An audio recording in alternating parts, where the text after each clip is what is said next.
శ్రీకృష్ణ పరబ్రహ్మణే నమః. నిన్నటి పారాయణంలో మనం ప్రజాపతులు అందరూ కలిసి సత్రయాగం చేస్తూ ఉండడం, అక్కడికి అందరూ బ్రహ్మగారు శివుడు అందరూ రావడం. అయితే భర్గుడు అనే నామాన్ని శివుడికి ఇక్కడ ఇవ్వడం జరిగింది.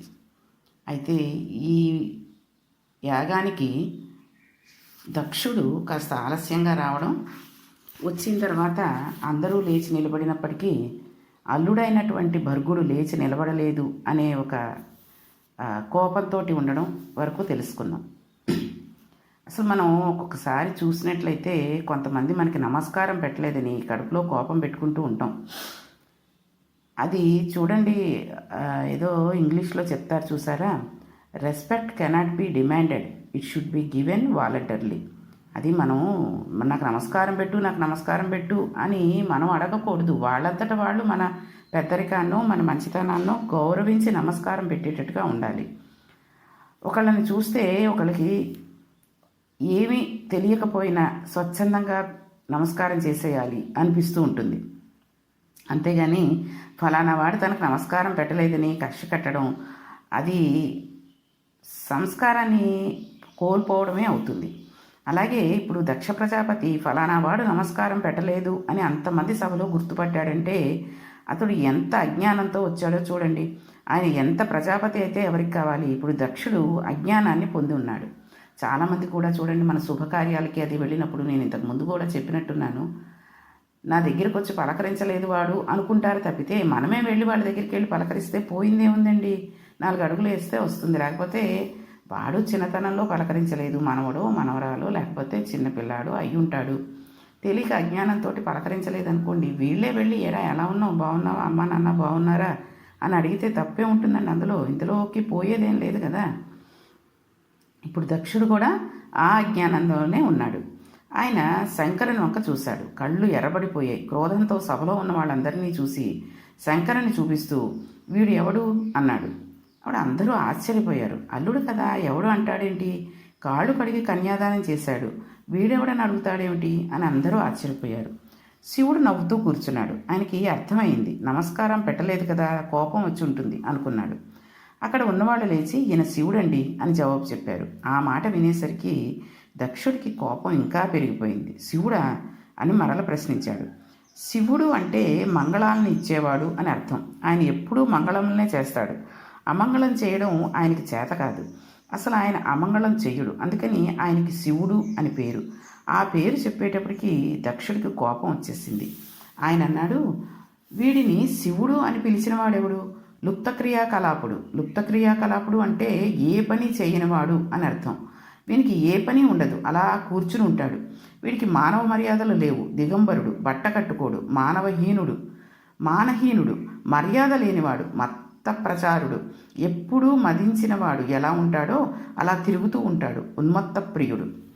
ఇక్కడ చూడండి, ఉన్మత్త ప్రియుడు అంటే పిచ్చివాళ్లలో పిచ్చివాడు అని అర్థం. పిచ్చివాళ్లకు పిచ్చివాడు రాజు అన్నమాట. పిచ్చివాళ్ళకి రాజు అన్నట్టవాడు. పిచ్చివాళ్ళనందరినీ వెంట పెట్టుకుని తిరుగుతూ ఉంటాడు. అలాంటి వాళ్ళంటే వీడికి ఇష్టం.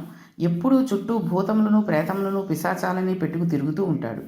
తామసమైన ప్రమదగణములన్నిటికీ నాదుడై ఉండేటటువంటి వాడు. భూతలిప్తుడు. శ్మశానంలో కాలిన శవముల బూడిదను తీసుకుని ఒంటికి రాసుకుంటూ ఉంటాడు. శవములు కాలిపోయిన తర్వాత వాటి ఎముకలు తీసి దండగట్టుకుని మెడలో వేసుకుంటూ ఉంటాడు. అసలు వీనికి అంతర్యమునందు కానీ బాహ్యమునందు కానీ శౌచమే లేదు. చాలా దుష్టమైన హృదయం ఉన్నవాడు. వీడు పిచ్చివాళ్ళందరికీ నాయకుడు. శవములన్నిటికీ ఎక్కడ కాలుస్తారో, అందరూ ఎక్కడికి వెళ్ళడానికి భయపడతారో అటువంటి శ్మశానాల్లో తిరిగేవాడు. జుట్టు దువ్వుకోవడమే చేత కాదు. ఎప్పుడూ జటలు కట్టేసి పెద్ద జటాచూటం పెట్టుకుని జుట్టును విరచుమ్ముకుని కానీ తిరుగుతూ ఉంటాడు. వీనిని చూస్తేనే భయం వేస్తుంది, ముట్టుకోబుద్ధి కాదు. అమంగళకరుడు. ఇతనికి శివుడు అని పేరు పెట్టారెవరు? ఇతను ఎలా మంగళకరుడు? వీనిని పట్టుకుని శివుడిని పిలిస్తే నాకేమనిపిస్తోందో తెలుసా? వీనిని శివుడని పిలవడం యజ్ఞోపవీతం లేనివాడికి, ఉపనయన సంస్కారం జరగని వాడికి, సర్వం తెలియని వాడికి వేదం పట్టుకుని వెళ్ళిచ్చినట్టుగా ఉంది అన్నాడు. చూడండి ఎంత దారుణంగా మాట్లాడేశాడో చూడండి. దక్షుడు భయంకరమైన శివనింద చేసేశాడు. ఇదంతా మాట్లాడుతున్నప్పుడు శంకరుడు ఏం చేస్తున్నాడు? ఆయన చాలా సంతోషంగా నవ్వుతూ కూర్చున్నాడు. దక్షుడు మాత్రం శంకరుడిని చాలా తిట్టేశాడు. అసలు కొంతమంది చూడండి, ఆ కోపంలో ఏం మాట్లాడుతున్నామో ఏమిటో కూడా తెలియకుండా పిచ్చి పిచ్చి మాటలన్నీ మాట్లాడేస్తూ ఉంటారు. నాకేమనిపిస్తుందంటే అటువంటిప్పుడు ఎవరైనా ఈ వీడియోలు వచ్చి వాట్సాప్లో పెడుతూ ఉంటారు కదా, ఈ వీడియోలు తీసి, అలాగే ఈ సెల్ ఫోన్లో వీడియో తీసేసి వాళ్ళు కోపంగా ఉన్నప్పుడు వాళ్ళ ముఖ లక్షణాలు ఎలా ఉంటాయి ఏమిటో అవన్నీ కూడా తీసి మళ్ళీ వాళ్ళకి పంపించాలి. అప్పుడైనా కోపం తగ్గుతుందేమో అనిపిస్తూ ఉంటుంది. సాధారణంగా కోపంలో ఉండేటువంటి లక్షణం ఒకలా ఉంటుంది. మనకు ఎవరి మీదైనా చాలా కోపం వచ్చి వాడి మీద కోపడుతుంటే ఎదుటి వ్యక్తి మాట్లాడకుండా కూర్చుంటే వాడికి ఆ కోపం ఇంకా ఉధృతం అయిపోతూ ఉంటుంది. చూడు ముచ్చులా మాట్లాడకుండా ఎలా కూర్చున్నాడో అంటూ ఉంటారు. శివుడు భర్గుడు కాబట్టి నవ్వుతూ కూర్చున్నాడు, దక్షునికి ఆయన ముచ్చులా కనబడుతున్నాడు.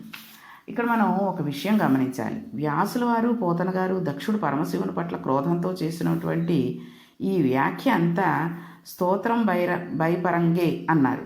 ఇది స్తోత్రం ఎలా అయింది? లుప్త క్రియాకలాపుడు, దీనినే పార్వతితో తర్వాత చెప్తాడు శంకరుడు. మనకి 2 మార్గాలు ఉంటాయి. ఒకదానిని ప్రవృత్తి మార్గము అంటారు, రెండవది దానిని నివృత్తి మార్గము అంటారు. ప్రవృత్తి మార్గం అంటే ధన సంపాదన చేసుకోవడం, సంసారాన్ని పోషించుకోవడం, కుటుంబంతో ఉండడం, కర్మకాండ చేస్తూ ఉండడం, పూజలు చేస్తూ ఉండడం, ఇలాంటివన్నిటినీ కలిపి ప్రవృత్తి మార్గం అని అంటారు.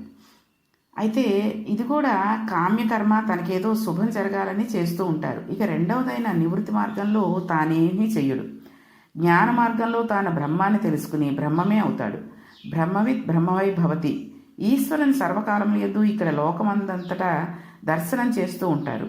అలా ఉండగలిగిన మహాపురుషులు ఎవరు ఉంటారో వారిని నివృత్తి మార్గంనందు ఉన్నవారు అని అంటారు.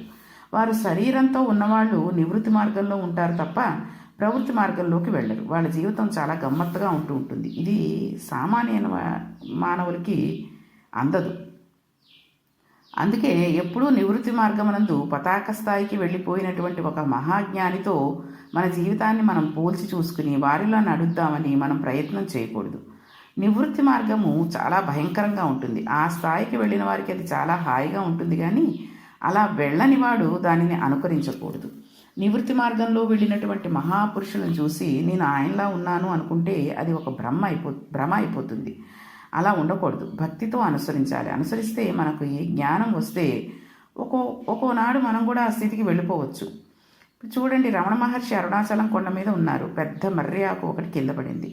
దక్షిణామూర్తి కూర్చునే మర్రి చెట్టు ఆకే ఇది అని ఆ ఆకు ఎటువైపు నుంచి పడిందో అటువైపుకి నడిచి వెళ్ళాడు. వెడితే ఒక మర్రి చెట్టు కనబడింది. అక్కడే దక్షిణామూర్తి ఉంటారని చూద్దాము అని అనుకున్నాడు. ఇంతలో ఆయన కాలు అనుకోకుండా ఒక తేనె పట్టుకు తగిలింది. అప్పుడు ఆ తేనెటీగలు వచ్చి ఆయన కాలును కుట్టేశాయి. అప్పుడు ఆయన ఈ కాలు నిష్కారణంగా వెళ్ళి ఒక తేనె పట్టును ధ్వంసం చేసింది కాబట్టి ఈ కాలు శిక్షార్హురాలు అనుకున్నారు. అదే సందర్భంలో మనం ఉన్నామనుకోండి, అప్పుడు మనం ఏమంటాం? నేను తేనె పట్టును తన్నాను అంటాం. కానీ ఆయన నేను ఆత్మ శరీరము అనేది ఆత్మచేత ధరించబడిన వస్తువు అనుకున్నాడు. ఇది వేరు, ఆయన వేరు. ఇది నివృత్తి మార్గం అంటే. ఇది శిక్షార్హురాలు కాబట్టి ఇది శిక్ష అనుభవించాలి అని కాలెత్తి ఒక రాతి మీద పెట్టారు. తేనెటీగలన్నీ వచ్చి కాలు కుట్టేశాయి. వాటి ముళ్ళన్నీ విరిగిపోయాయి. చూస్తూ ఉండగా ఆయన కాలు పెద్దగా వాచిపోయింది. అలా వాచిపోతే ఆయన ఎందుకు వెళ్ళాడో మర్చిపోయాడు. తేనెటీగలు కుట్టేసిన కాలుని ఈడ్చుకుంటూ ఆయన తపస్సు చేస్తున్న ప్రదేశానికి వచ్చేశాడు. అప్పుడు అక్కడ ఉన్న ఒక వ్యక్తి అన్నాడు, అయ్యా, కాలు అంతలా వాచిపోయిందేమిటి అని అడిగాడు. అప్పుడు మహర్షి అన్నారు, ఈ కాలు తప్పు చేసింది కాబట్టి శిక్ష అనుభవించింది అన్నాడు. రమణ మహర్షి కాళ్ళలో ఒక కాలు పెద్దగా ఉండి కొద్దిగా ఈడుస్తూ నడుస్తూ ఉంటారు. ఆ కాలుని ఈడ్చినట్టుగా అనిపిస్తూ ఉంటుంది. కారణం ఆ తేనెటీగలు కుట్టినప్పుడు కాలి వాచిపోవడమే. పక్కన ఉన్న వ్యక్తి మహర్షి కాళ్ళలో గుచ్చుకున్న తేనెటీగల ముళ్ళను తీసేశాడు. అంతేగాని రమణ మహర్షికి మాత్రం ఏమీ భ్రాంతి లేదు. నివృత్తి మార్గంలో ఉండే మహాజ్ఞాని అలా ఉంటాడు.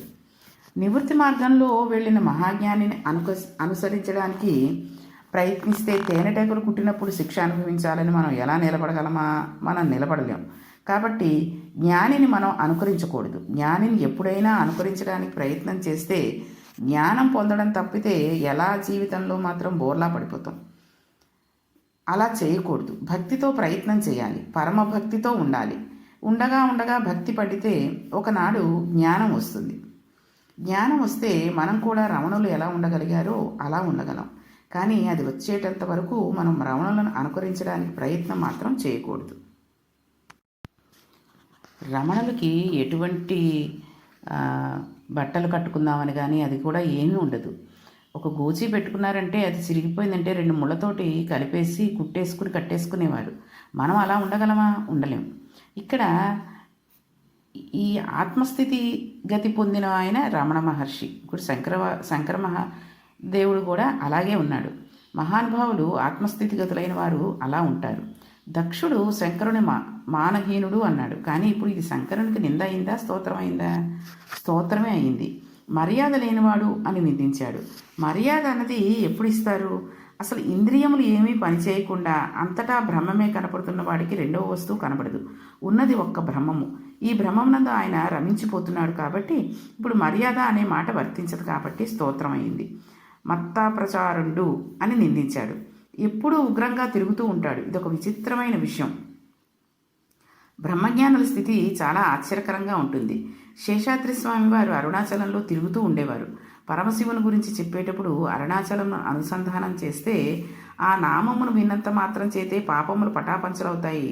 శేషాద్రి స్వామి వారు కంచిలో ఉండేవారు. ఆయన అరుణాచలంలో కూడా చాలా కాలం తిరుగుతూ ఉండేవారు. ఈ అరుణాచలం మాట మనం విన్నంతనే చాలా మంచి జరుగుతుంది, పాపాలు పోతాయి కాబట్టి దానిని ఉదాహరణగా చెప్పడం జరిగింది. ఆయనకు అమ్మవారి దర్శనం అయింది. కంచి కామాక్షిదేవి ప్రత్యక్షం అయింది. నా దర్శనమును నీవు పొందవడం వలన సమస్త శక్తులు నీ స్వాధీనమయ్యాయి. కానీ నీవు ఇక్కడ ఉండవద్దు, అరుణాచలం వెళ్ళు, అక్కడ పిచ్చివాడు తిరిగినట్టు తిరుగుతూ ఉండు అంది.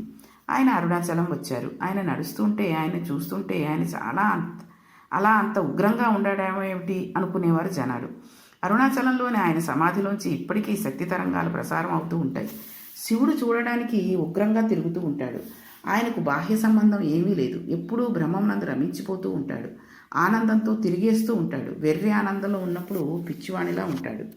బ్రహ్మానందం పొందినవాడు అలా తిరుగుతూ ఉంటాడు. అందుచేత శంకరుడు బ్రహ్మానందమును పొందుచున్నాడు. ఆత్మయందు స్థితిగతుడు, ఆత్మస్వరూపి.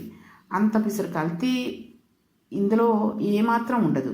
కాబట్టి ఇప్పుడు నిర్గుణ చైతన్య స్వరూపి అయి ఉన్నాడు. అందుకే లింగ స్వరూపి అయి కూడా ఉన్నాడు. ఉన్మత్త ప్రియుడు అన్నారు. నీవంటే పిచ్చివాళ్ళకి ఇష్టం, మామూలు వాళ్ళెవరూ నిన్ను ఇష్టపడరు అన్నాడు. ఉన్మత్తుడు అనేది శివనామములలో ఒకటి. శివాష్టోత్తర శతనామ స్తోత్రంలో ఉన్మత్త ప్రియాయ నమః అని ఆయనకు అదొక పేరు. అందుకే ఉమ్మెత్త పువ్వులతో పూజ శివుడికి తప్ప మరెవ్వరికీ లేదు. పిచ్చివాడిని మీరు ఎప్పటికీ అర్థం చేసుకోలేరు. ఎందుకంటే వాడికి ఏదో భావన ఉంటూ ఉంటుంది. వాడు చేస్తున్న పని మనకు అర్థం కాదు. అలాగే బ్రహ్మజ్ఞాని చేసే పని కూడా మనకు అర్థం కాదు. రామకృష్ణ పరమహంస బాగా చీకటి పడిన తర్వాత మారేడు ధరలు చెట్లు ఉండి పెద్ద పెద్ద ముళ్ళు ఉండేటటువంటి గుబురలోకి వెడుతూ ఉండేవారట. అయినా చీకటి పడిన తర్వాత ఎక్కడికి వెడుతున్నాడా అని ఒకసారి ఆయన మేనలుడికి అనుమానం వచ్చింది. ఎక్కడికి వెడుతున్నాడో చూద్దామని ఆయనకి తెలియకుండా చీకట్లో ఆయన వెంట వెళ్ళాట. ఆయన తన జంధ్యం తీసివేసి ఒక ముళ్ళుకు కట్టేసి ఉన్న గోచి విప్పేసి అవతల పారేసి ఆ ముళ్ళలోకి వెళ్ళిపోతుంటే మారేడు దళాల చెట్ల ముళ్ళు ఆయన వీపు గీరేస్తూ ఉండేవిట. రక్తం ఓడిపోతుండగా వెళ్ళి చెట్టు కింద కూర్చుని తపస్సు చేసుకుంటూ ఉండేవారట. వాళ్ళు అటువంటి నిశ్శబ్దాన్ని కోరుకుని బ్రహ్మమును అనుభవిస్తారు. వాళ్ళు అలా ఆనందాన్ని అక్కడ అనుభవిస్తారు. ఈ దృశ్యం బయట వాళ్ళకి పిచ్చి చేష్టలా అనిపిస్తుంది. అందుకే పెద్దలు రామకృష్ణ పరమహంసకు పట్టిన పిచ్చి నాకెప్పుడు పడుతుందో అంటూ ఉండేవారట. అలా బ్రహ్మం గురించి తాపత్రయపడేది ఎన్ని జన్మలకు. అందుకే అయిన వారు ఈశ్వరుని కొలుస్తారు. జ్ఞానము కావలసినటువంటి వాడు శివారాధన చేస్తూ ఉంటాడు. ఇంకా దక్షుడు ఏ రకంగా శివుని నిందించాడు, ఆ నిందల వల్ల ఆయన ఎటువంటి ఆలోచనలు చేశారు అనేటువంటి విషయాన్ని రేపటి పారాయణంలో తెలుసుకుందాం. శ్రీకృష్ణ పరబ్రహ్మణే నమః.